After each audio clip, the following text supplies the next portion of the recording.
Hola amigos, gracias por permitirme una vez más estar entre ustedes, en su familia, en sus hogares y por supuesto gracias al padre Marco Cárdenas, que como ustedes bien saben, no le perdono, que no soy nadie para perdonar ni para condenar, pero es una manera de decir que pase por Durango y no tengamos el placer no solo de yo recibirlo, de comentar, de platicar con él, enriquecerme, sino que ustedes también puedan compartir con nosotros problemas, padre, bienvenido, y problemas como los que dejamos de hablar de ello y a querer y no nos saltan hasta en la sopa. Lo que es el asedio, todo lo que está sucediendo ahorita en Estados Unidos, queremos no escuchar, yo misma no quiero escuchar porque pareciese que queremos actuar como los indios que metemos la cabeza debajo y ya no vemos, sino creemos que no existe, y no, resulta que sí está sucediendo. ¿Qué está sucediendo? De antemano, muchísimas gracias, Pilar. Siempre es un privilegio, un honor y muy contento de tener esta oportunidad que usted me brinda de estar aquí con ustedes y obviamente por medio de su canal y de este programa, pues poder saludar a nuestros compatriotas duranguenses. Muchísimas gracias. Y pues están sucediendo muchas cosas allá donde vivimos, los Estados Unidos de Norteamérica, donde yo resido en la ciudad de Chicago y donde hablamos de que vemos entre 250,000 y 300,000 duranguenses. O sea, la mitad de lo que vivimos aquí en la ciudad Así del es. estado. Y ahora con este presidente que de antemano todos ustedes saben, el señor Donald Trump, pues la situación ha cambiado drásticamente para los norteamericanos, pero enormemente para los migrantes y en especial contra la comunidad mexicana. Hemos sido muy afectados, él tiene un tremendo odio hacia la comunidad mexicana, estamos siendo sus chivos expiatorios y esto es una experiencia difícil, dolorosa, interesante y un desafío el cual tenemos que enfrentar día a día. Padre, como decía al principio, escuchamos de habladas que están sucediendo muchas cosas, y cuando viene por ahí un pariente, el otro día llegaron unas buenas amistades, no familiares míos, pero familiares de una muy buena amiga, y yo iba a hacer alguna pregunta y la dejé a medias porque alguien me dice, oye, como que qué mala leche que vengan aquí a Durango a olvidarse y tú les estás preguntando. Y ya desvié la pregunta, después me arrepentí, cosa que después me arrepentí, y dije, debí de haberles hecho hasta esto, una entrevista para que compartieran, pero también esto es real, las vi que estaban apreciando, suspirando, viviendo su tierra sin querer irse, y como que era meter el dedo en la llaga y escarbarle y sacarle la sangre. Y de ahí en fuera tenemos lo que se dice que dicen, pero realidades. Por eso le pido, padre, usted que escucha de primera voz, y vemos incluso hasta documentales y películas, pero ya esto está tan manejado, tan manipulado, que cuando nos enteramos que todo es una farsa, no sabemos en qué creer o a quién creerle. Y sí, y también estas situaciones se prestan a confusiones porque no es así como algo blanco y negro, sino que hay mucho gris también en esto. Me gustaría iniciar diciendo, ¿verdad?, lo que son los Estados Unidos. Los Estados Unidos es un país que fue fundado por inmigrantes y para inmigrantes, especialmente fueron personas que llegaron de Europa, personas perseguidas por las situaciones políticas y religiosas de la Europa. Y los fundadores de este gran país, que es los Estados Unidos, siempre tuvieron en mente construir este país, esta tierra, para todos aquellos que se sintieran perseguidos, para todos aquellos que se sintieran no formar parte del país o del lugar donde habían nacido, y construir una nueva nación. Desarraigados. Tuvieron mucho éxito en esta fundación, y de ahí creo yo en gran parte esa mentalidad que hasta el día de hoy es muy preponderante en la idiosincrasia del norteamericano. Obviamente ellos siempre pensaron, y lo que tenían ellos en mente, pues a la gente de piel blanca, a la gente anglosajona, o sea, al europeo, porque cuando hablamos europeos, ellos no incluían a todo el mundo, ellos incluían al anglosajón, al nórdico, ¿sí? Pero con estas ideas eran abiertos a que llegaran otros inmigrantes, como sucedió con los italianos, como sucedió con portugueses, españoles, rumanos, y luego se formó lo que le llaman el melting pot, que sería la olla donde todo el mundo pues se revuelve y se crea lo que conocemos como la cultura norteamericana. Y sí, fue un país de grandes oportunidades para todo aquel que llegábamos. Y quisiera trabajar. Y que quisiera trabajar. Obviamente con un sistema jurídico muy claro, muy efectivo, y en el cual todo el mundo nos sentíamos protegidos. El racismo es algo muy interesante. Los prejuicios que tenemos los seres humanos, pues estos existen, yo creo que siempre van a existir, pero el sistema jurídico norteamericano de cierta manera nos protegía a todos, y jurídicamente todo el mundo nos sentíamos ser parte y al mismo tiempo ser protegidos por las leyes y los reglamentos. Y es un sistema muy justo. Desafortunadamente llega un nuevo presidente, pero antes de platicarles sobre esto, de esta llegada del nuevo presidente, el racismo, la xenofobia en los Estados Unidos nunca ha sido erradicada, a pesar de haber abolido la esclavitud. De la esclavitud y todo este tipo de situaciones. Siempre hay, y yo creo que también tenemos que reconocer que en el ser humano, los seres humanos, desafortunadamente, todos de una forma u otra, esta noción del racismo, del rechazo a cierto grupo,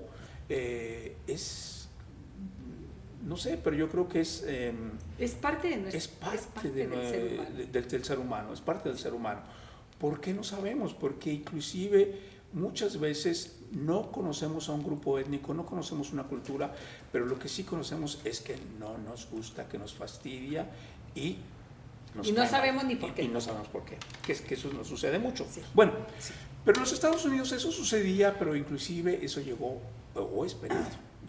penado. Entonces, por ahí aquel que era racista, aquel que era, pues no abiertamente lo manifestaba porque sabía que incurría en un delito que puede hacer ciertas críticas racistas o simplemente llamar apelativos con relación a la raza y también al género, pues esto era sinónimo de una falta jurídica. Incluso iba a dar a la cárcel, ¿verdad? Era penado. Sí, era penado.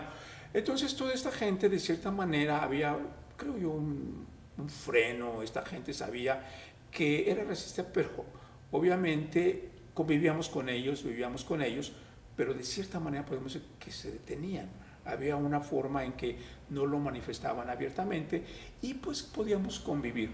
Y mi experiencia es que el racismo nunca lo vamos a combatir o exterminar con palabras. Siempre es por medio de las experiencias de vida.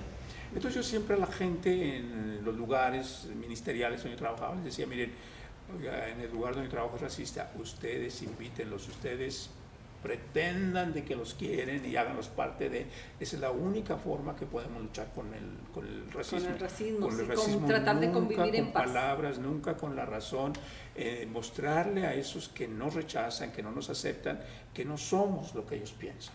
Y bueno, así por ahí manejábamos las situaciones.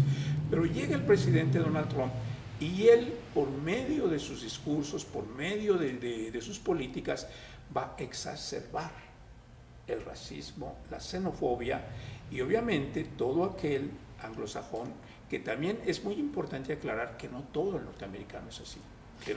Pero que sí había grupitos sí, que no hablaban en voz alta precisamente sí porque y que se mantenían, ¿verdad? Y al acecho. Hubo quien les abriera la puerta y que dijeron, es nuestra oportunidad. Es nuestra oportunidad y exacerbó enormemente. Y lo hemos visto, por ejemplo, hubo un tiroteo, no sé si ustedes recordarán, en una iglesia afroamericana, una iglesia muy emblemática en la parte norte de los Estados Unidos. Y este muchacho, que el autor de este tiroteo, cuando la policía lo detiene, él dice: yo simplemente estoy haciendo a lo que nos exhorta el presidente. Sí. Y como este muchacho, así sucesivamente, todos aquellos que cometen este tipo de delitos o actos racistas contra la comunidad hispana y obviamente más que nada mexicana, eso es lo que ellos se sienten apoyados y con mucha frecuencia repiten: es que el presidente nos dice. Como si fueran soldados, como si los hubiese contratado. Y luego ya más abiertamente se están dando los ataques ya directamente a la comunidad mexicana, como el que tuvimos recientemente en El Paso, Texas, donde este muchachito manejó cerca de 12 horas, me parece, para llegar a un lugar en El Paso y hacer un tiroteo, y especialmente en territorio norteamericano, contra mexicanos. Y por eso va él al Paso, Texas. Este incidente doloroso fue muy difundido a nivel internacional. No es el primero y nosotros creemos que tristemente no va a ser el último, pero así como en un periodo de 6 meses se han suscitado, me parece que 21 ataques. Sí. Entonces ahorita nosotros no nos sentimos que estamos marginados, no nos sentimos que hay una actitud de racismo, sino ha comenzado un terrorismo contra la comunidad mexicana. A nosotros, de cierta manera, nos da mucha esperanza, porque el gobierno mexicano, especialmente el canciller de Relaciones Exteriores, el señor Manuel Ebrard, es una persona inteligente, una persona con mucha experiencia, ha manejado las cosas muy bien en la medida que él ha podido hasta el momento. Inclusive está pidiendo justicia. Para no hacerlos más, pero sin hacerlos más enemigos de lo que ya son. Exactamente. Él es una persona muy diplomática. Estas son cuestiones que hay que tratarlas con mucho tacto, con mucho cuidado, si no, para nos no va incurrir. peor.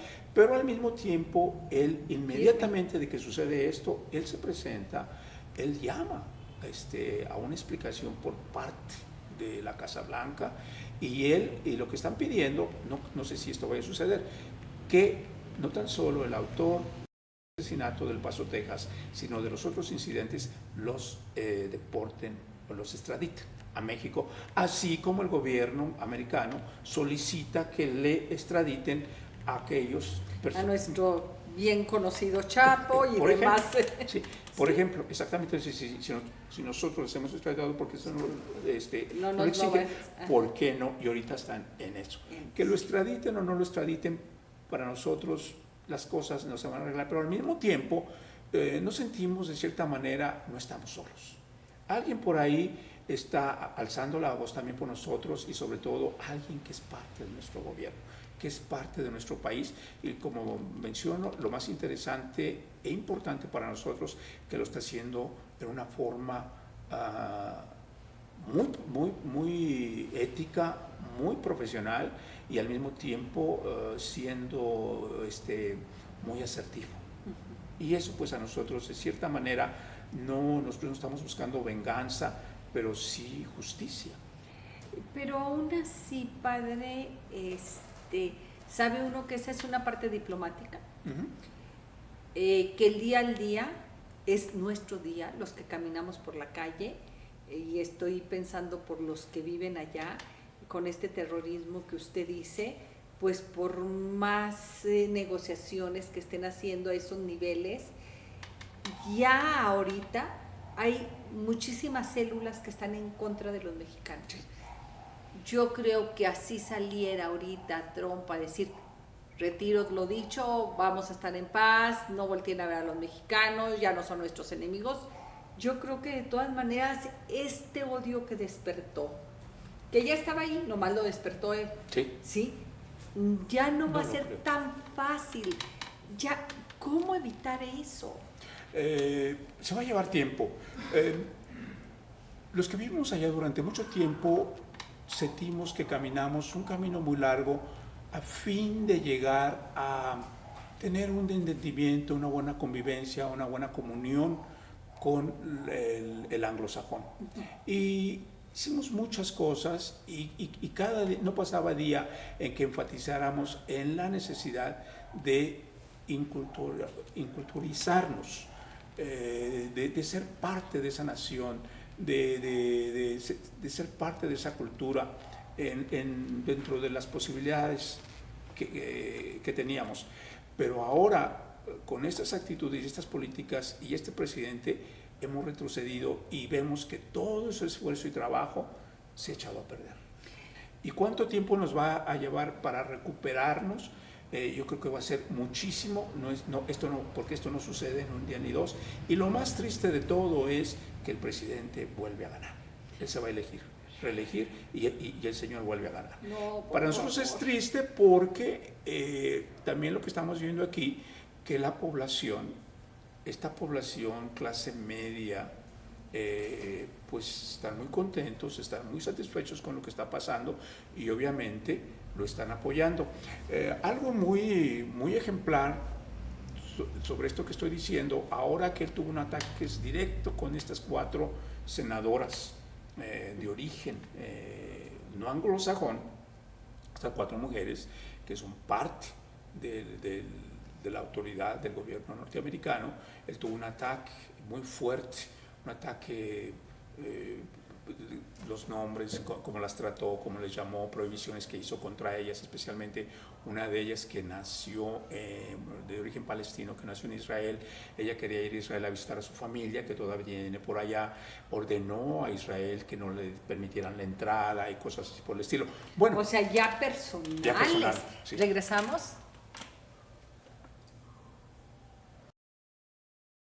La toma personal, padre, sí, pero contra la senadora. Entonces lo interesante que nosotros pensamos, dice, esto hacérselo a estas personas que fueron electas por el pueblo, y el pueblo va a reclamar. Y obviamente personas muy sensatas que estamos muy contentas de que ellas estén en estos lugares. Bueno, resulta que ante la población norteamericana anglosajona, él ganó puntos.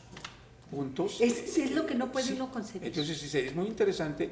Me parece que de acuerdo a estos estudios, a las famosas encuestas de posicionamiento, resulta que es más querido después de esto. Él ganó 7 puntos de credibilidad.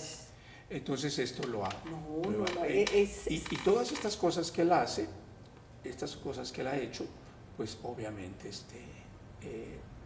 le han dado más puntos y él ha logrado posesionarse mejor. Y obviamente lo que todas estas encuestas lo que concluyen es que es muy probable y tiene todas las formas de ser reelecto. Padre, repito, lo sabemos de oídas, de lo que escuchamos, de lo que vemos. No ha sido fácil para el mexicano durante toda su historia realmente ser bien recibido socialmente en Estados Unidos. No ha sido fácil porque nosotros traemos nuestra carga de que efectivamente ni somos los mejor educados, ni los más honestos, ni los más sociables, ya traemos ni los más limpios, o sea, y pudiera, con todo el amor y con todo el dolor, pudiera agregar mucho a nuestra raza. Aún así, se ha ido escalando, se fue escalando, se fue posicionando, los mexicanos se volvieron más trabajadores, más cumplidos, el control de calidad que se exigía ya precisamente por todas estas leyes, el mexicano fuimos entendiendo que si no teníamos toda esta adaptación en cuanto a comportamiento, educación, trabajo, solidez, todo, no podíamos permanecer allá. ¿Y cómo es? ¿Qué está sucediendo en las familias que les ha costado tanto transformar todo lo no tan bueno que ya llevábamos en bueno, en adaptarse, en decir, y eso sí lo llegué a escuchar, lo primero que hice fue aprender inglés como un voto de solidaridad, decir, estoy en tu país y voy a hablar el idioma, me voy a comportar como tú lo haces, para integrarse. ¿Cómo lo están sufriendo? Este es un punto, y qué bueno que lo menciona Pilar, porque si hay un grupo étnico que tiene una tremenda capacidad de adaptación, somos los mexicanos. Somos los mexicanos, claro. Y es muy interesante cómo usted ve a una familia llegar y en un proceso de 10, de 15 años, llega sin nada y de pronto empieza en la ciudad, tiene su casita y luego ese padre, esa madre que nunca fue a la escuela, de pronto sus hijos empiezan a crecer y no tan solo sus hijos sí van a la escuela, son bilingües, sino que están en las mejores universidades. Sí. En las mejores universidades y se van a graduar con títulos, y se van a graduar con honores, y se van a graduar con reconocimientos y se van a ganar becas porque sus papás no tenían, más sin embargo, tuvieron la tremenda capacidad de adaptación y luego esta familia la ve que se va del lugar, de ese barrio sucio, malo, donde llegó, se va a los suburbios. Y de pronto es vecino de blancos y clase media alta. Y eso sucede mucho. Sí. Y esta gente, y yo creo que también aquí algo muy bueno que tenemos es que nos llevamos nuestra bondad y nuestras raíces culturales son muy fuertes, no nos olvidamos. Y esto nos convierte en no tan solo en personas bilingües, sino personas biculturales. Que eso es muy interesante, porque no nos desarraigamos. No nos desarraigamos. Y un día alguien me corrigió recientemente porque decía, el latino tendemos después a regresar y estar en contacto con nuestro país, puede ser por la cercanía, no sé, pero lo que sí sé es que todo el mundo cuando regresamos tratamos de continuar cooperando, ayudando, trayendo y a ver de qué otra forma podemos continuar en ese contacto y en un contacto positivo con nuestra gente, con nuestras raíces, con nuestras familias. Y un día dije, es que todos los latinos me corrigieron, me dijo, no, esto lo hacen nada más los mexicanos, porque los otros grupos se olvidan que tienen familia. No hacen eso. Sí. Y después viendo, sí, efectivamente, somos muy particulares en ese aspecto. Aquí lo triste, y lo que sí me dice la gente, con mucha frecuencia, es, dice, nosotros lo más difícil fue cuando nos dimos cuenta que aquellos anglosajones, que aquellos vecinos, inclusive hay casos en que mismos mexicoamericanos, dice, creíamos que eran nuestros amigos, que nos aceptaban, que éramos parte de su núcleo, y de pronto nos damos cuenta que no es así. Que esos que pensábamos que siempre iban a ser nuestros amigos, que iban a ser nuestros aliados, eran nuestros enemigos, con este sentimiento de xenofobia que ha exacerbado el presidente. Dice, ahora sabemos quién es quién. Y lo que tratamos de hacer es, bueno, yo creo que no hay que verlo como una pérdida, sino que verlo como una ganancia. Ahora vamos a saber por qué vivimos engañados durante mucho tiempo. Pensamos que muchos de nuestros compañeros, vecinos, eran nuestros amigos, eran solidarios con nosotros. Y no, nos damos. Entonces ahora, en ese aspecto, sabemos quién es quién. Por otro lado, no nos hemos quedado con los brazos cruzados.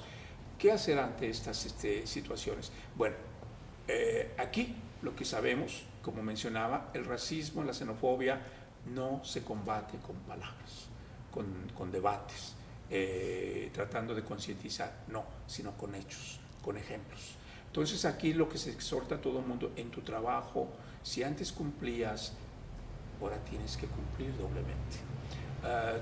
Que esto es un esfuerzo doble. Que no es fácil. Que no es fácil. Tú que manejas, pues ahora tienes que ser muy respetuoso para demostrar que somos personas que respetamos leyes y reglamentos, y además que hay policías racistas que hay una fila de autos o de vehículos, pero si ve tu perfil, te va a observar a ti, pero no nada más para que pases, sino para darte una multa y esperando a ver qué delito o cómo te puede afectar. Es muy importante también decir que no todo el norteamericano es así, y que no todo el norteamericano está contra nosotros. Y lo que nosotros también sentimos, que quienes en este momento, hasta ahora, han alzado mucho la voz por nosotros, pues son precisamente este grupo. Y la han alzado fuerte.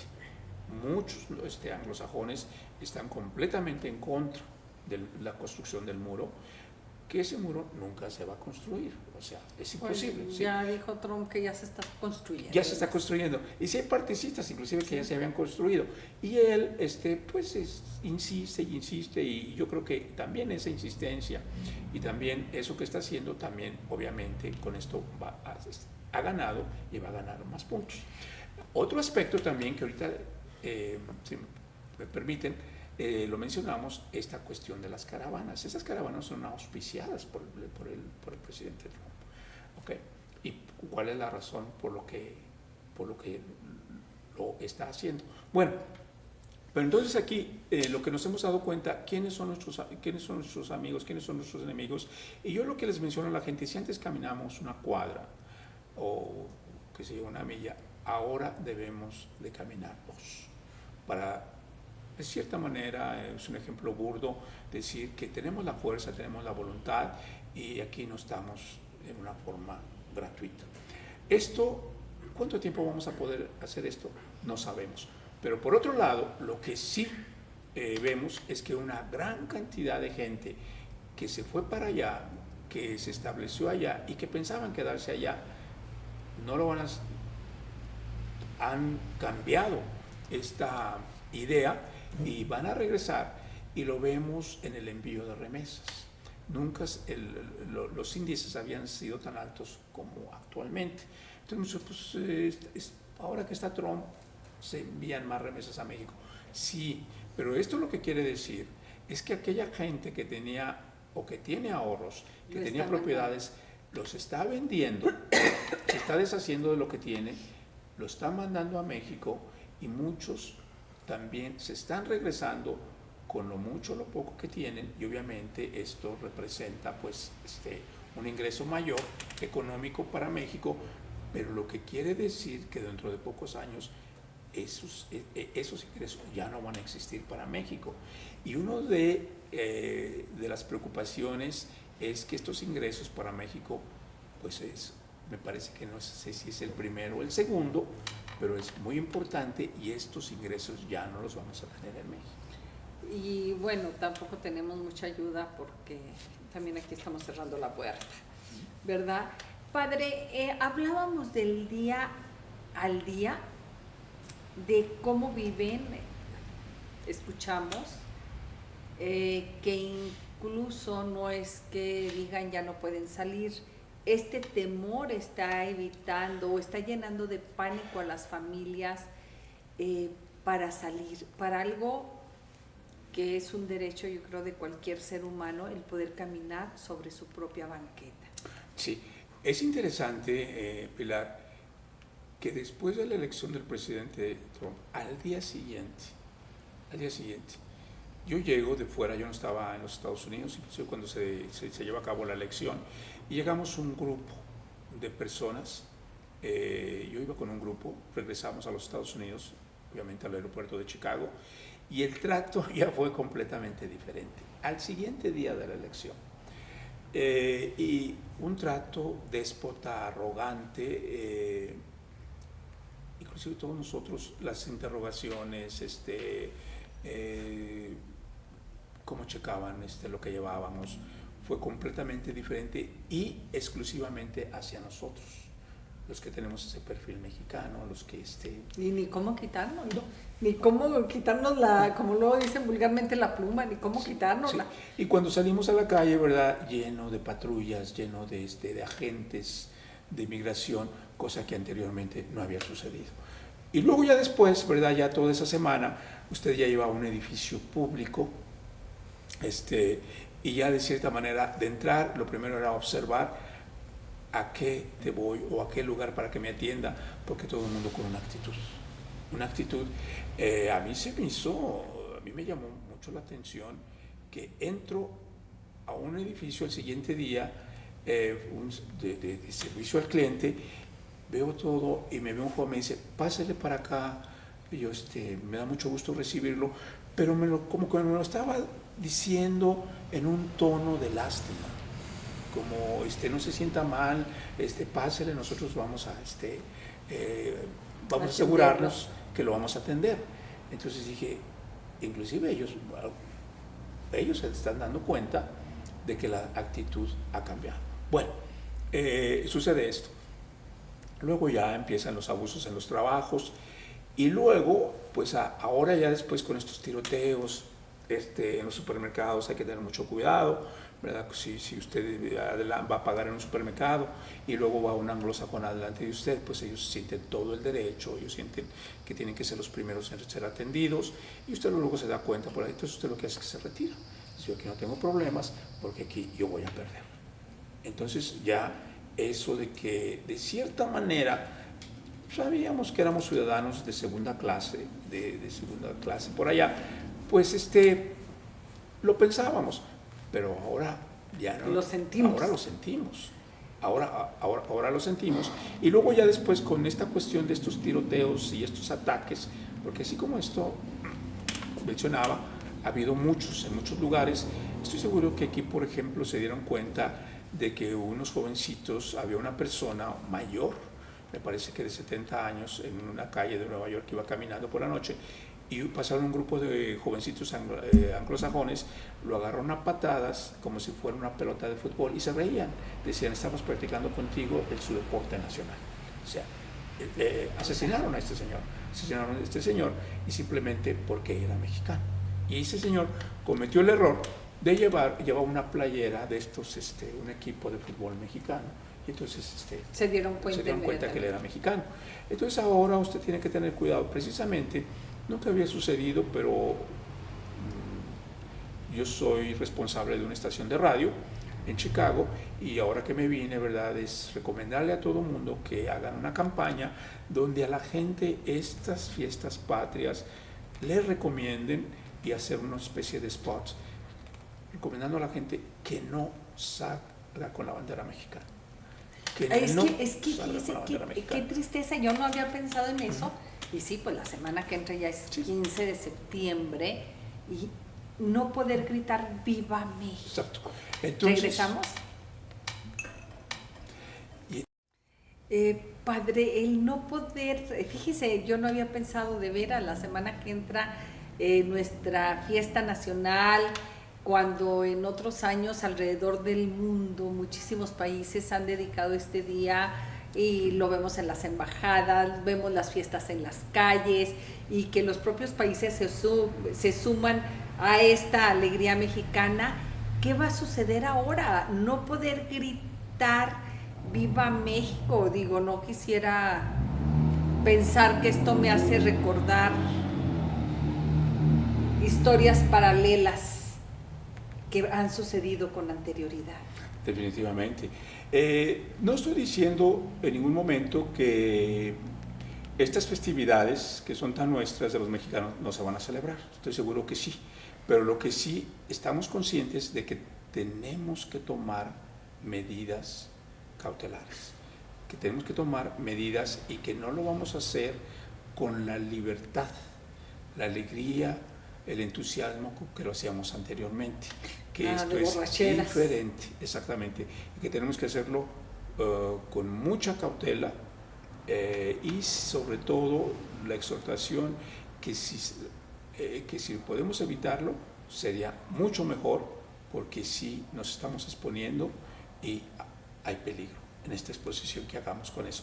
Me estoy refiriendo, por ejemplo, a 2 o 3 familias que viven en una cuadra en un suburbio, que ellos solían en su casa poner la bandera, arreglar, tocar música mexicana, ¿por qué no tener un mariachi y hacer esto y todo eso?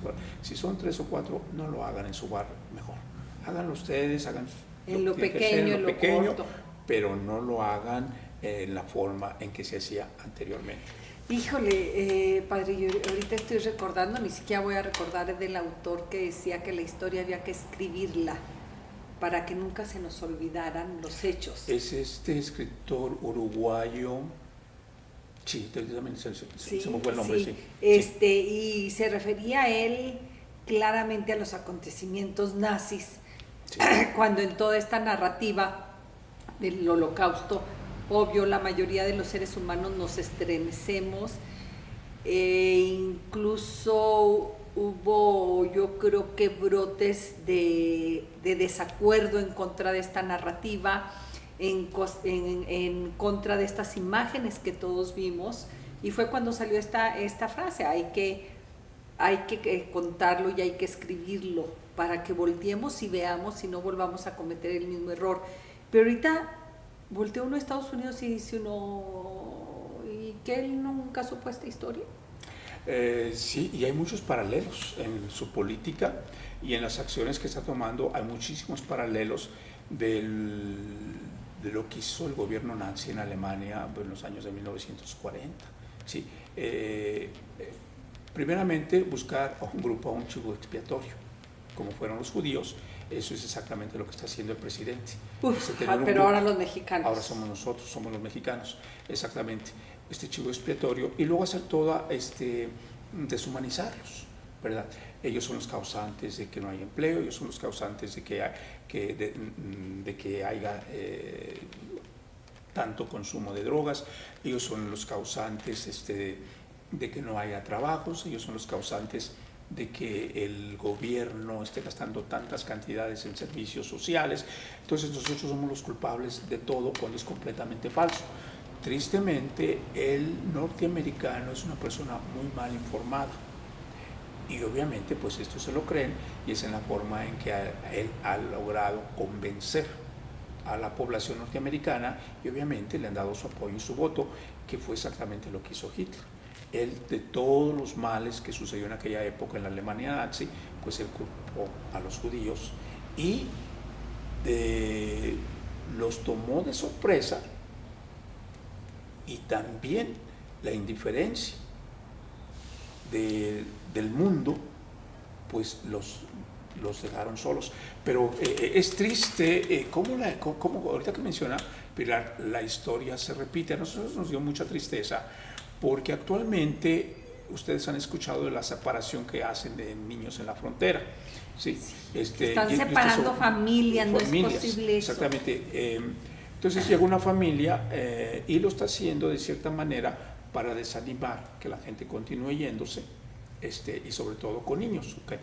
Entonces, aquí lo que hacen es que cuando encuentran una familia, a un grupo de ilegales que entran a los Estados Unidos y se llevan niños, lo que hacen es una separación. Al esposo lo van a mandar, por ejemplo, a Texas, a la esposa la van a mandar a California, separarlos, y a los niños, como por ley en los Estados Unidos es un país muy ambivalente, en el sentido de que protege mucho a los niños y al mismo tiempo los desprotege enormemente, como ningún otro país. Y entonces estos niños, de acuerdo a la ley, no puede un niño ser encarcelado, o sea, no lo mandan con su padre, no lo mandan con su madre, entonces lo van a mandar a un centro, que le llaman un centro de protección para infantes.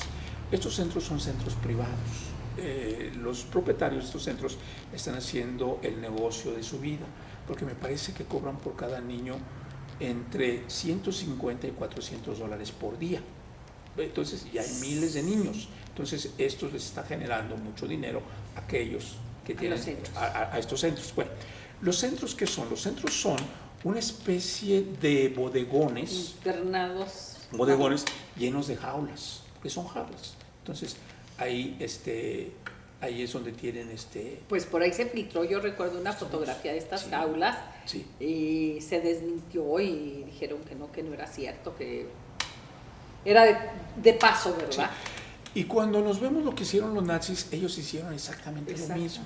Sí, era muy interesante cómo acusaban, por ejemplo, a un profesionista judío, ¿verdad? Lo arrestaba la Gestapo, luego mandaban llamar a la esposa y luego a los hijos, y luego los conducían en un tren supuestamente a Berlín para un juicio. Esos trenes nunca llegaban a Berlín, iban directamente a los campos de concentración en Polonia, y luego ya ahí hacían una separación, y los niños iban a los campos, iban a jaulas, iban a todas estas prisiones, y esto es exactamente lo que está haciendo el presidente y lo que está haciendo, pero aquí el punto triste de todo esto es, a nosotros nos dio, esto ha sucedido desde que el presidente Trump inicia su presidencia, pero de pronto esta noticia se les va de las manos con esta fotografía que usted, la que menciona, una fotografía de un centro donde toman a los niños llorando, desesperados los niños. Estamos hablando... reja de gallinero. Sí, exactamente. Estamos hablando de niños de recién nacidos, de meses, sí, o sea, hasta... pisándose unos con otros. Exactamente, sí. Entonces, lo interesante que sale la noticia y como el foco, ¿verdad? Hemos sido los mexicanos. Y la gran mayoría de estos niños eran de origen mexicano. Bueno, nuestras autoridades en nuestro México permanecieron calladas. Nadie dijo nada, ni nadie hizo nada, ni nadie mencionó nada. Y es a lo que me refiero cuando fueron los primeros que alzan la voz, son los grupos de anglosajones y la prensa. La prensa en los Estados Unidos siempre ha estado a nuestro lado. Siempre nos ha ayudado, a Dios gracias, sí, la prensa. Y también son amigos acérrimos del presidente Fox. Sí. Pero lo que nosotros nos dio muchísima tristeza de que se llevó a cabo me parece que el mundial, ¿en qué parte fue este año? ¿No fue en Francia? No. Bueno, no fue en Francia. Bueno, se llevó a cabo el mundial México. En Rusia. México en el juego de inauguración gana México. ¿Sí? Y salieron, me parece que 250,000 personas al Zócalo a gritar y a regocijarse, cuando más de, me parece que 960 niños estaban en jaulas y nadie salió a decir nada. Y esto sí es doloroso decimos. Es interesante cómo la gente repite las mismas acciones como se recibió, porque la gente habla mucho de cuando los niños judíos y los judíos eran arrestados, especialmente en Francia, cuando ya los nazis ocupan Francia, como en una noche ordenan, el gobierno francés les entrega a los nazis a cientos de judíos en una noche, van a sus casas, los sacan, se los entregan y nadie dice nada, todo el mundo se queda callado. Y yo creo que, y eso duele mucho, En México nadie dijo nada y todo el mundo está celebrando que ganaron un equipo de fútbol. Padre, porque aquí es el dolor de lo que hacen los malos y el dolor de lo que no hacen los buenos. Sí. Y no me incluye ninguno de los dos bandos, por aquello de... Sí. O sea, esto es muy triste. Es muy triste, sí. Sí. Es muy triste porque en la realidad no hacemos nada. No hacemos nada ni siquiera con lo que nos está sucediendo en nuestro propio país, lo que nos atañe directamente a cada uno de nosotros, mucho menos por nuestros hermanos, porque sí son nuestros hermanos. Yo le pregunto, ¿quién de ustedes no tiene un familiar en Estados Unidos? Yo creo que a la fecha difícilmente vemos una familia que no tengamos a alguien, sí. Quizá no sea dentro de mi primer círculo familiar, pero ¿qué creen? Sí, no hay ningún hermano, pero tengo muchos primos, ¿sí? Y muchos hijos de vecinos y muchos, o sea, siempre va a haber realmente, ya ahorita el dato que usted nos daba, 250,000 duranguenses, ni siquiera estamos hablando mexicanos, Duranguenses. Sí, duranguenses, o sea, la mitad del municipio de Durango, bueno, la tercera parte, está allá. Estamos allá, sí. Sí, entonces, yo creo que en esto, pienso yo, que nos ayuda a reconocer el porqué del gusto a nosotros que nos da de que un canciller como es el señor Ebrard, pues esté hablando y diciendo, porque estamos acostumbrados a que nadie alza la voz ni dice nada. Entonces, de pronto, si hay alguien y que lo está haciendo muy bien y una persona con mucha experiencia, pues para nosotros es muy halagado. Padre, la verdad, y puedo presumir hasta fotos con Ebrard, lo conozco, lo admiro, lo respeto, me tocó por ahí en alguna parte de mi vida en algunos temas en específico, pero yo digo, de nada nos sirve su experiencia, su madurez, su interlocución, todos los adornitos que queramos colgarle, cuando al final la realidad es que no avanzamos, es que no se logra nada, es que en la calle, el día al día, siguen siendo asediados nuestros no paisanos, nuestros connacionales, y estábamos en ese tema porque a mí me comentaba alguien que no quieren salir con papeles por temor a que se los quiten, pero quieren salir sin papeles por temor a que se los pidan. Entonces, que prefieren mantenerse así, en las casas. Que había habido deserción hasta, que era de las preguntas que le tenía preparadas, que había, no sé, algún porcentaje, un índice muy importante de deserción en las escuelas, porque las mamás preferían que ya no fueran sus hijos a la escuela, dejarlos encerrados, por temor a que les sucediera algo a sus hijos. Acaba de transmitir una cadena, se llama Radio Público, excelente programación que tiene, quiero yo creer que es como una radio oficial. Acaba de transmitir un programa la semana pasada precisamente sobre este punto que usted está tocando, no de la diserción, sino entrevistaban a varios directores de diferentes escuelas en estados muy del norte de los Estados Unidos, donde había escuelas que los directores sentían que tenían que cerrar precisamente por la ausencia de niños, precisamente porque los papás o se estaban yendo de esos lugares o también habían decidido ya no enviarlos a la escuela por ese tipo de temor, porque aquí también lo que han tratado de hacer, que es otro modelo muy nazi. Los nazis, ellos, para darse cuenta quién era judío, iban a las escuelas con los niños, sí. Entonces a los niños los escoltaban, y aquellos niños que estaban circuncisados, pues obviamente se daban cuenta que eran de origen judío, y luego ya era como detectaban al papá y a la mamá. Entonces aquí en algunos estados, que en algunos, como ustedes saben, los reglamentos y leyes no son los mismos en todos los estados, varían. Entonces hay estados donde la autoridad sí puede hacer esto, hay otros donde no, pero donde sí puede hacerlo eran en las escuelas donde detectan quién es de origen mexicano y quién no es. Entonces los papás dicen, pues yo no mejor no lo veo, no lo mando.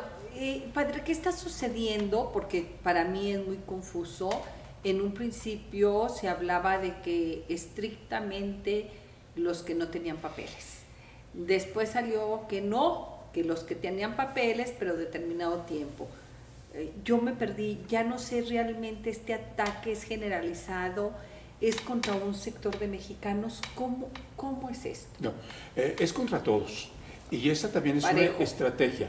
Esa también es una estrategia que hoy le dicen, tú sí tienes derecho, presenta esto y esto, y mañana cambian la ley. ¿Sí?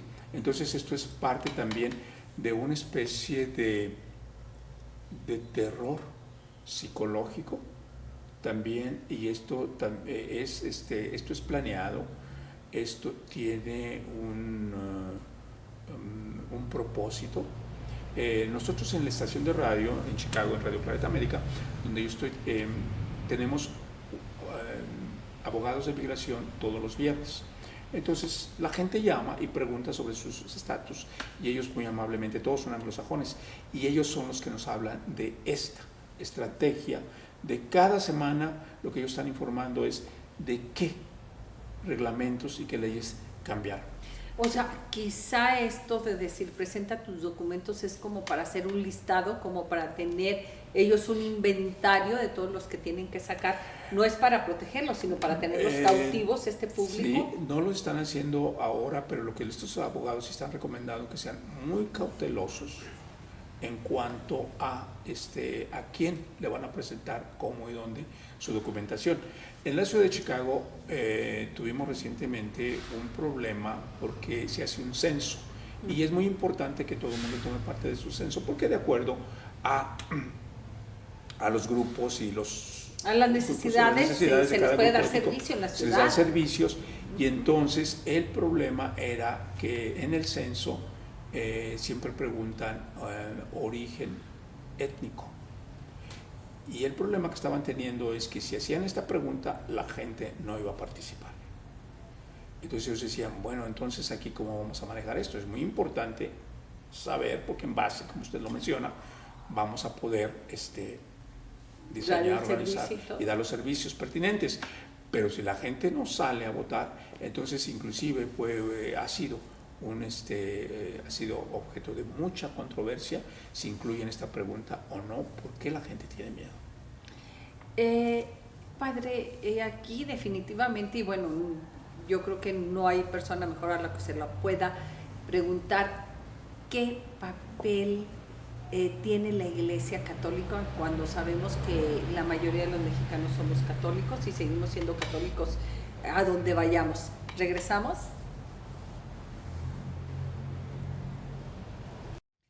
¿Qué papel, Padre, tiene la Iglesia Católica?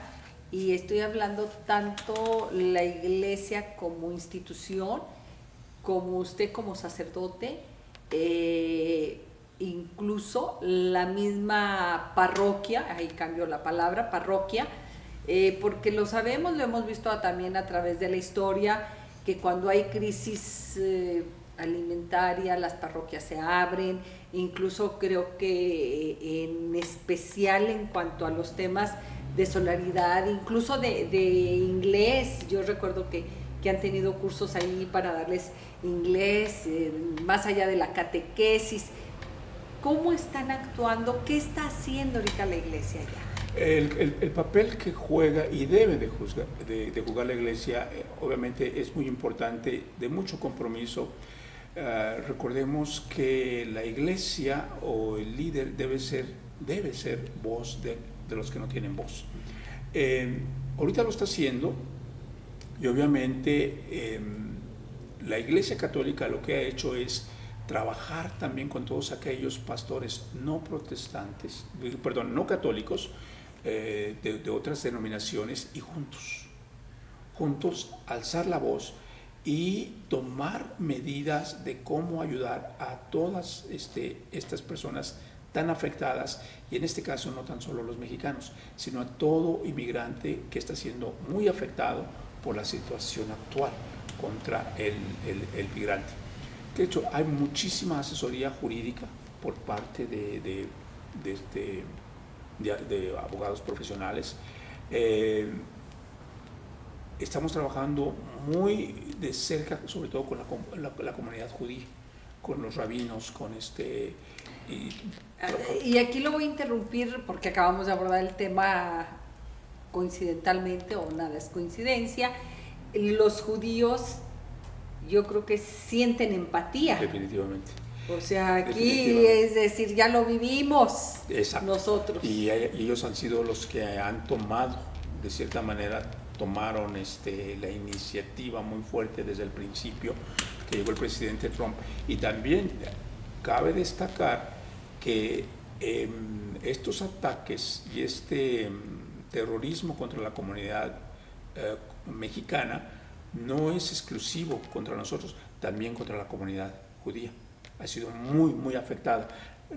No sé por qué la prensa prácticamente no lo ha cubierto tanto. Sí, como en el caso. La verdad, sí, no lo recuerdo, seguramente como quiera lo oí o algo, pero no recuerdo haber escuchado asociado a los judíos con los mexicanos. Y estamos trabajando muy conjuntamente, y ellos, precisamente esa experiencia que tuvieron, y ellos hablan mucho de cómo los nazis los tomaron desprevenidos.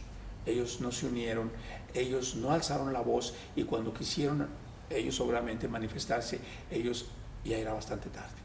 Entonces, por eso desde ahora se hacen grandes campañas de concientización, se visitan universidades, se visitan centros públicos, todos los medios de comunicación se habla de lo que está sucediendo y lo que puede, también las consecuencias de lo que puede suceder.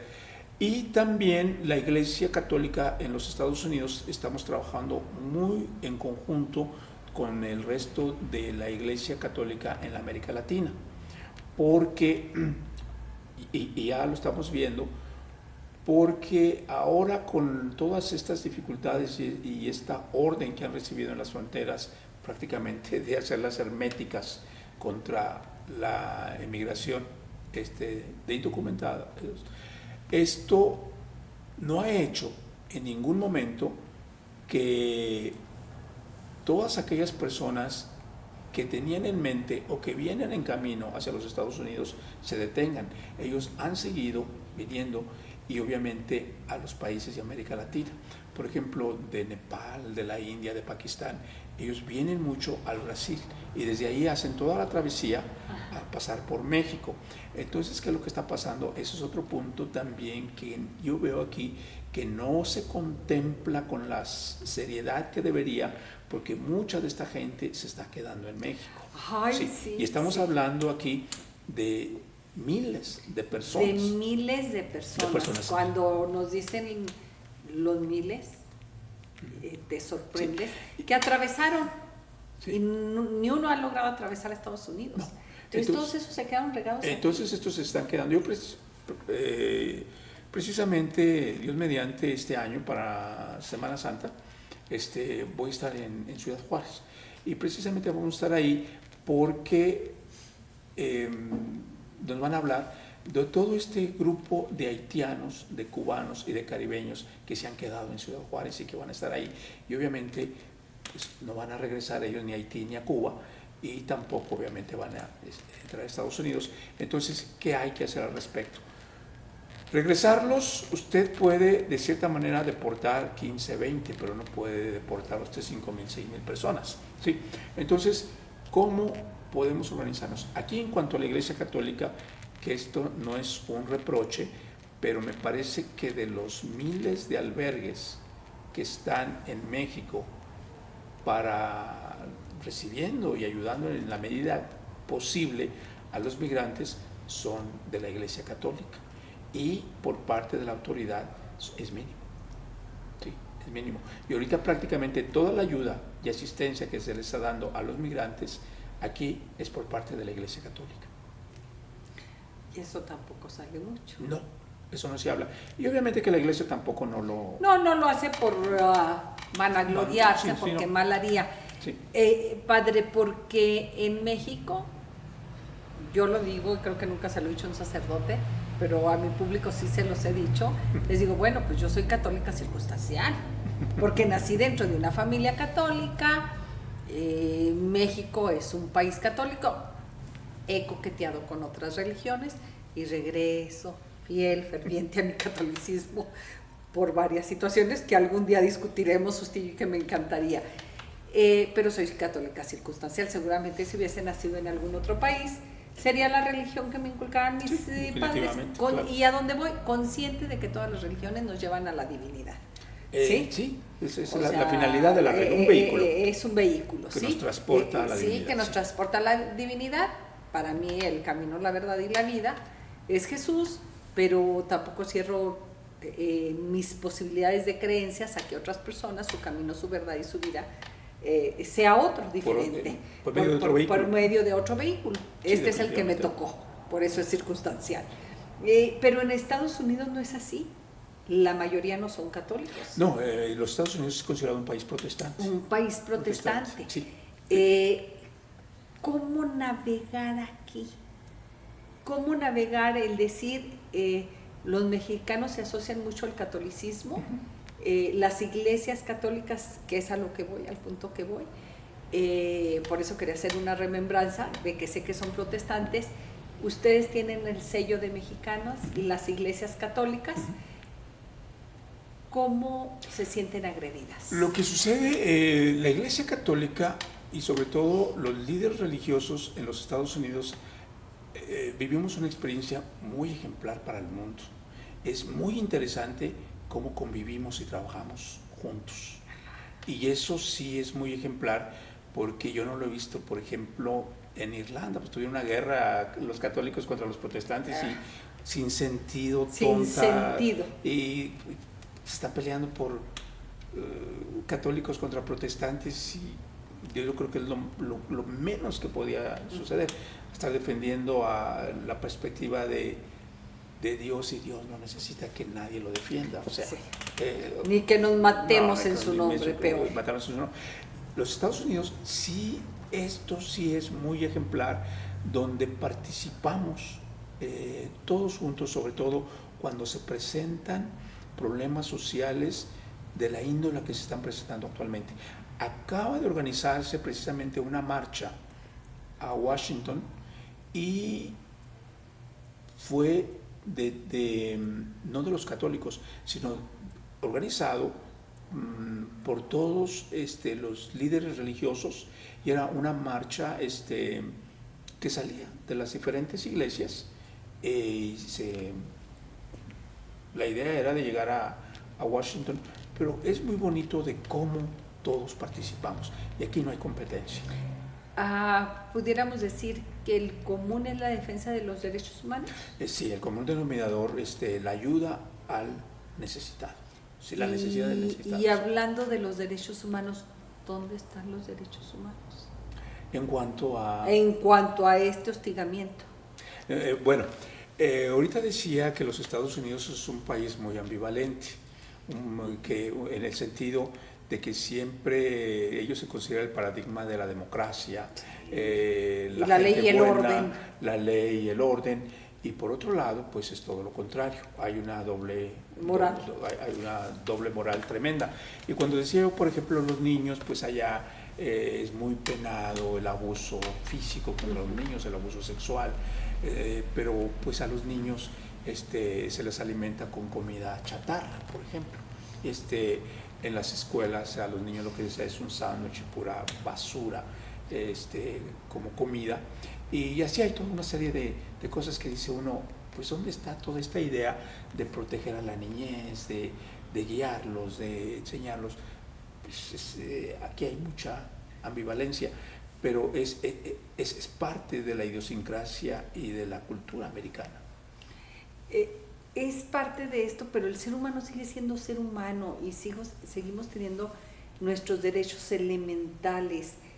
¿Qué pasa con el liderazgo? ¿No hay un líder? ¿Qué sucede?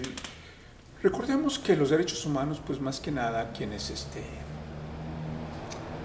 son de cierta manera los que deben de velar por ellos, pues son organizaciones como Naciones Unidas, Organización de los Países Latinoamericanos. Es interesante y es triste decirlo que estas organizaciones están al servicio del gobierno de los Estados Unidos. O sea, ellos son los que manipulan, no los que manejan, los que manipulan estas organizaciones. Ahí hay gente de muy buena voluntad, pero desafortunadamente ellos no hacen lo que les gustaría hacer en cuestiones de protección, sino que ellos, pues ellos hacen lo que los encargados norteamericanos les dictan. Por ejemplo, en este momento hay grandes problemas en Haití, tremendos problemas en Haití, pero los Estados Unidos, ¿verdad? Y toda la violación de derechos, porque inclusive en Haití mandaron a los cascos azules, que son es como una especie de, ejército de la ONU. Resulta que estos señores, en lugar de ir a poner la paz, han hecho todo lo contrario. Una tremenda violación de jovencitas, sexual, toda una serie de abusos de autoridad por parte de ellos. Bueno, estos son representantes de la ONU, vienen por parte de los Estados Unidos, y los Estados Unidos pues lo pasa por alto, ¿verdad? Y ahí cuando se les habla de derechos humanos, pues nadie dice nada, ¿no? ¿Sí? Pero que no sea algo que afecte a los intereses de los norteamericanos o de los Estados Unidos, porque ahí la situación es diferente. Padre, ahorita que estaba usted hablando, me estaba yo cuestionando, estamos teniendo conversaciones de adultos, del comportamiento de los adultos, y yo me estaba cuestionando qué está sucediendo en las escuelas, porque tristemente los adultos tenemos un comportamiento, ya lo dijimos, todos en el interior lo queramos reconocer o no lo queramos reconocer, la mezquindad aparece en algún momento, pero ¿qué sucede con los niños? ¿cómo es el comportamiento de los niños? Los niños, no importa la nación a la que sea, porque si no yo voy a empezar por hacer segregaciones, ¿verdad? ¿Qué está sucediendo en cómo los niños también se están alimentando, los americanos también se están alimentando de este odio contra nuestros niños mexicanos? ¿O los están cubiertos por la inocencia y por el amor? No. ¿Qué está sucediendo? ¿Regresamos?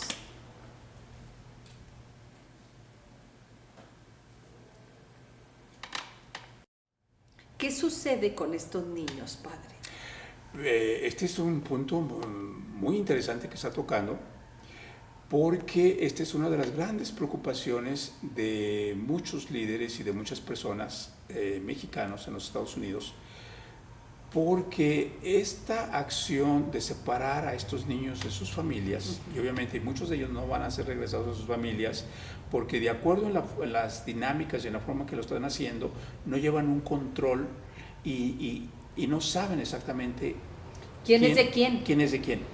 E inclusive ahorita parece que hay cientos de niños perdidos, o sea, los tienen, pero ya no saben quién es quién, y estos niños ya no van a regresar a sus padres. Bueno, e inclusive aquellos que lleguen a regresar, se habla mucho de que estos niños van a estar marcados para el resto de su vida por el trauma. Es muy traumático. Inclusive también pues, poco se ha cubierto de la cantidad de padres y madres que se han suicidado ante la separación de estos niños. Entonces estos niños están en un país extranjero y el padre o la madre que lo llevaba se suicida. ¿A quién le van a regresar ese niño? ¿A quién se lo van a dar? Esta es también una de las grandes preocupaciones. Híjole, es una preocupación a futuro tremenda. Tremenda. Entonces, ¿cómo va a ser el comportamiento de estos niños? Estos niños como van a ser personas sumamente afectadas. Tuve la oportunidad, la semana pasada, a quien le envió un saludo y un agradecimiento a la doctora Canán. Sí, porque claro. ella está nuestros saludos, queridísima maestra, en esta dirección de salud mental. Sí. Y Soledad Ruiz Canán, una gran mujer. Precisamente, sí, definitivamente, una de las cosas que hablaba con ella era de esta preocupación de este grupo de personas que están siendo deportadas, en la forma en que han sido tratadas y sobre todo aquellas personas que les han quitado sus hijos. Vienen con un trauma. No, imagínense venir con los brazos vacíos. Y entonces estas personas, cómo les afecta este trauma y cómo ellos van a continuar operando con su vida, y sobre todo después de que han estado 25, 30 años por allá, y muchos de ellos que llegan con la hija, pero la hija ya no regresa con la hija, o muchos otros que recién llegaron, pero les quitaron a sus hijos. Entonces esta gente, hay que tener una idea de qué vamos a hacer con ellos, porque esto obviamente lo que hace es incrementar suicidios, gente con la violencia de tremendas depresiones, gente que no va a operar en una forma positiva y normal, porque son personas que han estado afectadas por un trauma. Pero sobre todo, padre, estamos hablando ahorita que estamos viviendo, y chéquelo usted con sus hijos, con sus nietos, pregúnteles de sus amigos cuántos viven con papá y mamá. Resulta que más del 40%, por muchas circunstancias, viven con la abuela, viven con la mamá sola, viven con el papá, viven sin ninguno de los dos.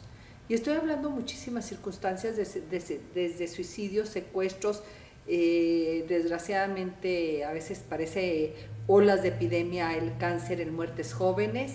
El caso es que dice uno, yo me pregunto, ¿qué va a ser de nuestra sociedad como sociedad en 20 años en que los que tomen riendas y decisiones sean niños que no se criaron dentro de un hogar con papá y mamá, y que no lo hemos hecho del todo bien, y que no todos salen perfecto, y que esa no es una seguridad de que estén correctamente la educación, y aún así medio se nos enchueca el barco?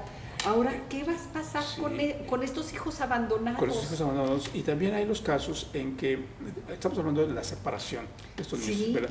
Pero luego también hay aquellos niños, adolescentes que deportan a los papás y los niños se quedan allá porque son ciudadanos norteamericanos y obviamente los papás no se los traen porque están en un pueblo o están en un o piensan que ya municipio, van a tener mejor o piensan que ya van a tener vida. mejor vida y los dejan con el vecino, los dejan con el padrino, los dejan con el tío, con el primo y estos niños, bueno, esto y sus papás, obviamente los niños van a crecer con ese resentimiento de que sus papás fueron deportados, que ellos les permitieron que los abandonaron, lo cualesquiera que sea sí, la causa que los sí, abandonaron. es un abandono.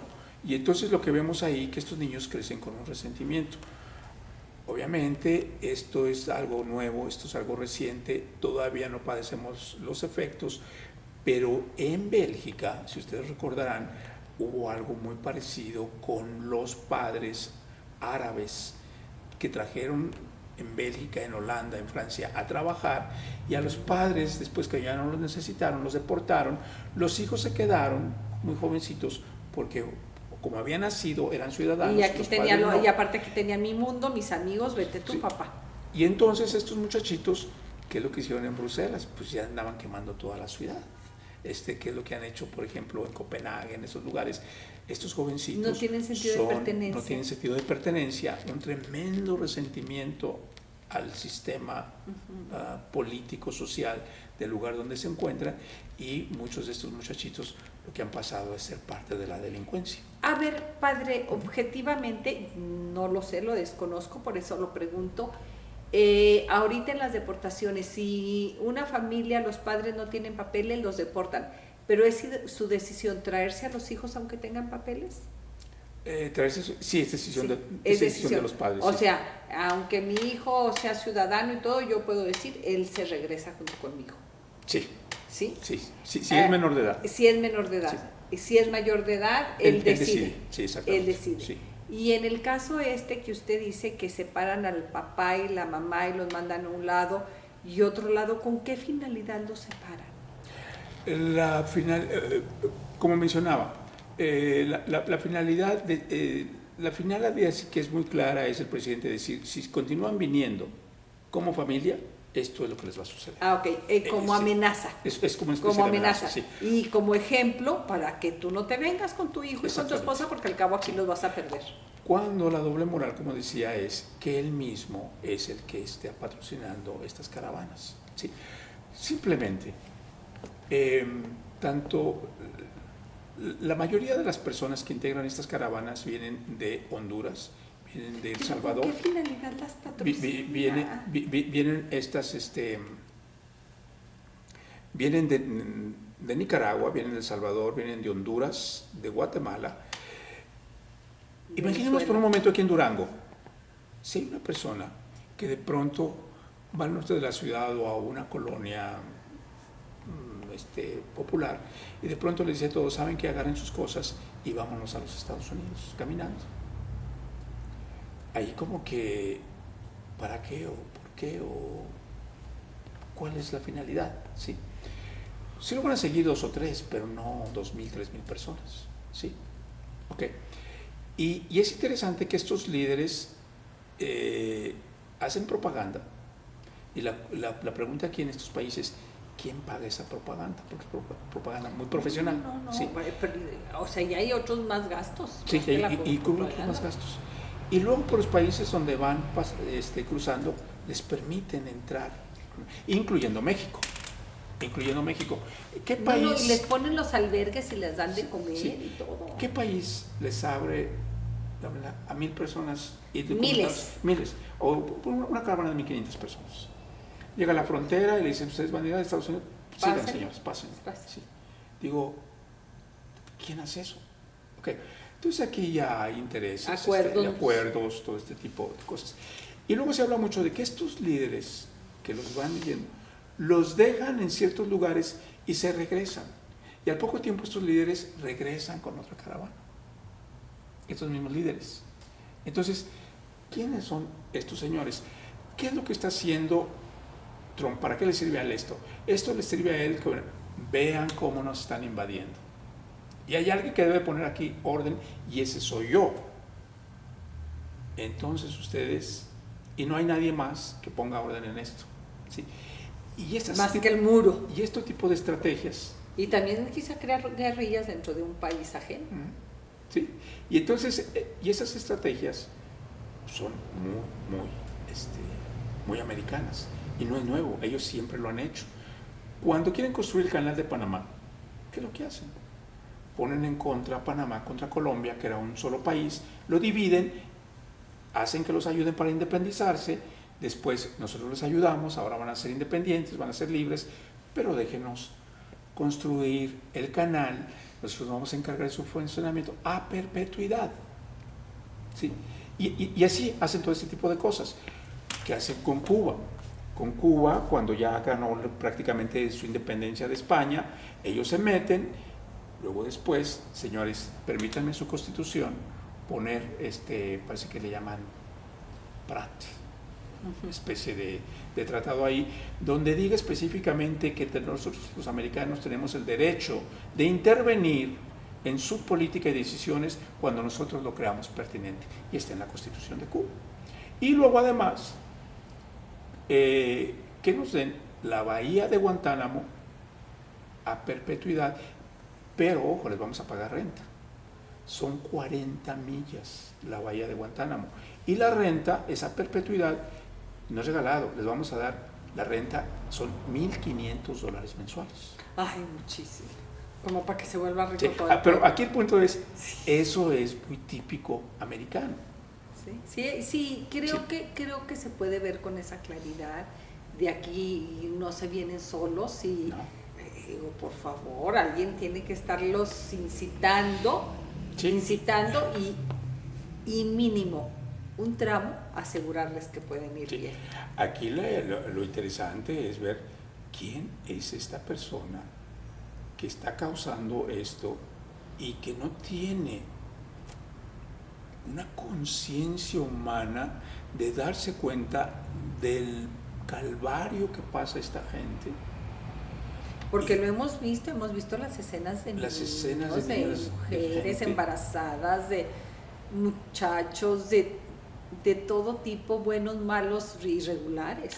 Nosotros en la radio, cuando empezamos y que vemos todas estas noticias y hacemos una selección y que mucho que esto pues no lo va a deprimir a nuestra gente, yo creo que mejor no lo vamos a cubrirlo, el mismo pensamos, este señor de más de 70 años de edad, millonario, con todo, ¿Qué necesita? Tiene? ¿Por qué no se va a su casa? Exactamente. No se va a gastar el dinero que tiene. Sí, pero qué necesidad de estarle haciendo daño al mundo. Al mundo, porque es un daño. Y todos los días está pensando a quién va a fastidiar. El mundo tiembla a cada mañana a ver qué tuiteó, a ver qué soñó, porque depende de lo que sueña. Bueno, y tenemos nuestro propio soñador en casa. De eso hablaremos en otra ocasión. Padre, ya está por terminarse nuestro programa. Yo, la verdad, siempre agradecidísima. Sé que también, y quiero dejarlo, quizá que demos una entradita, nada más, porque también creo que nos interesa, así como saber la realidad de lo que está sucediendo allá con nuestros connacionales. ¿Qué escucha usted aquí en Durango? ¿Cómo nos ve? Regresa después de un proceso, de una toma de un cambio de autoridades, que si bien ahí por ahí alguna otra persona nos escuchó en nuestro programa anterior hace algunos, ¿qué será? 3-4 meses. Así es, sí. O un poquito más porque todavía no pasaban las elecciones. Afortunadamente palomeamos y coincidimos en el ganador. ¿Cómo ve? Porque esto repercute mucho en el ánimo. Sabemos que hay dos personas a las que siempre hay que decirles la verdad: el médico y el sacerdote, ¿sí? Así es de que tengo la obligación de a mi marido, pues es médico, no se libra, no llega con título a la casa, pero sí al sacerdote tiene esta habilidad para percibir qué está sucediendo en nuestra sociedad. ¿Cómo encuentra Durango? Bueno, ya lo hemos mencionado en otras ocasiones, vemos un desarrollo. Durango no es el Durango que digamos hace mucho tiempo. Tristemente vemos que el desarrollo en Durango prácticamente, me atrevería a decir, puede estar equivocado, lo vemos como que es por inercia. No es, tristemente, estamos muy rezagados, muy atrasados en muchos aspectos.